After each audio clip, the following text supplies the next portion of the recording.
Class 9th का दूसरा chapter है socialism in Europe and the Russian revolution. इससे पहले चैप्टर में फ्रेंच रिवॉल्यूशन के बारे में पढ़े। दुनिया में जो सबसे दो इम्पोर्टेंट रिवॉल्यूशंस हुए उसमें से पहला रिवॉल्यूशन था फ्रेंच रिवॉल्यूशन और दूसरा रिवॉल्यूशन था रशियन रिवॉल्यूशन।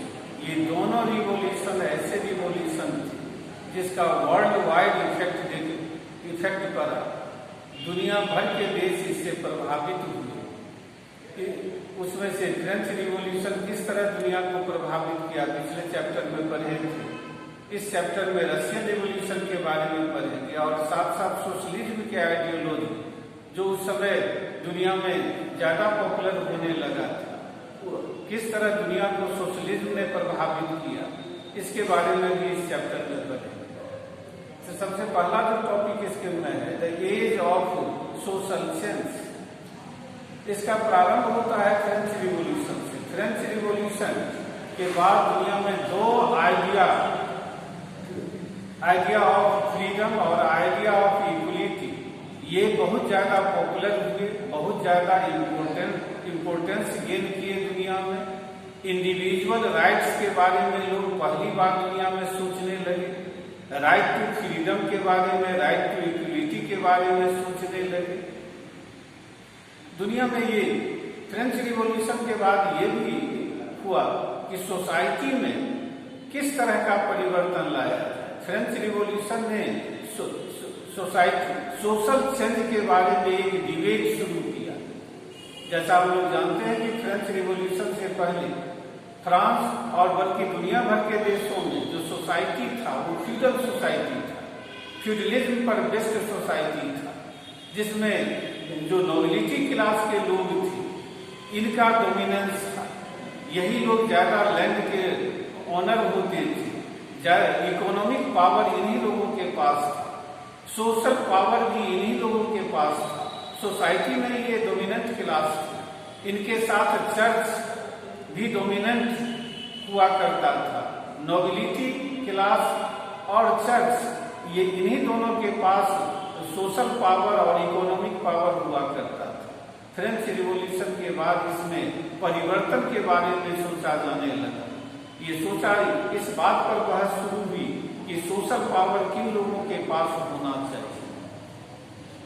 तो इसके बारे में इसमें बात करेंगे। इसके सोसाइटी में चेंज करने के बारे में भी लोगों के विचार अलग अलग थे।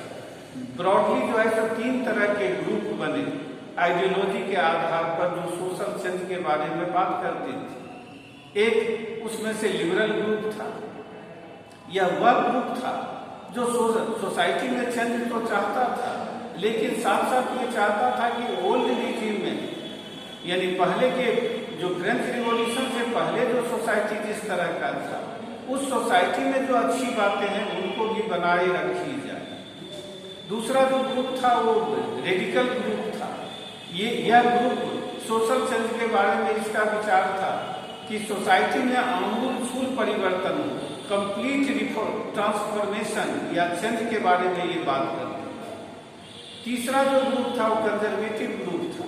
ये कंजर्वेटिव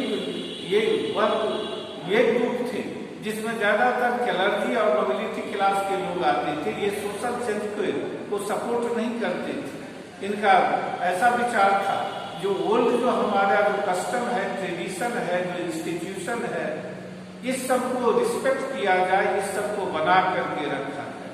लेकिन बाद में कंजर्वेटिव लोगों के भी विचार बदलने लगे। वे भी सोशल चेंज के बारे में सोचने लगे, लेकिन बड़े स्तर पर नहीं। ये आंशिक रूप से पार्शियली कुछ चेंज चाहते थे जो कि बहुत ज्यादा इनएविटेबल हो, बहुत ज्यादा एसेंशियल हो। ऐसे चेंज के बारे में ये बात करते थे। इन तीन इसके अलावे इस चैप्टर में पढ़ेंगे, जैसा बताए कि सोशलिज्म के बारे में जो 20th सेंचुरी में कंप्लीट सोशल ट्रांसफॉर्मेशन की बात करने लगा। एक ऐसा रेडिकल चेंज चाहता था ये सोसाइटी में,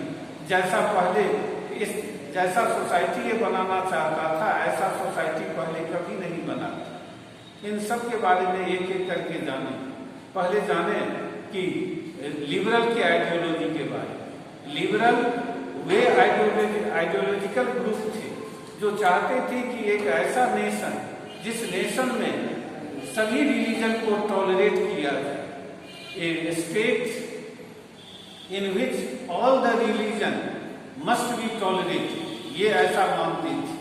क्योंकि ऐसा आजकल के सोसाइटी में ये देखने को मिलता है, लेकिन जिस समय की बात बता रहे हैं उस समय कम्युनल टॉलरेंस की भावना बहुत सारे देशों में नहीं थी।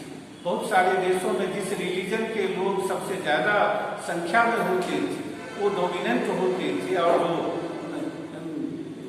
माइनॉरिटी में होते थे रिलीजियसली, जो माइनॉरिटी के कम्युनिटी थे, वो उन लोगों के साथ बहुत ज्यादा डिस्क्रिमिनेशन होता था। जैसे उदाहरण के लिए ब्रिटेन में उस समय द चर्च ऑफ ब्रिटेन या फ्रांस में, स्पेन में, पुर्तगाल में इस समय कैथोलिक चर्च, इस सब का डोमिनेंस था। इसके मानने वाले लोग, इसके सपोर्टर ज्यादा थे। तो जो दूसरे ग्रुप के जो लोग थे उनके साथ बहुत ज्यादा भेदभाव किया जाता।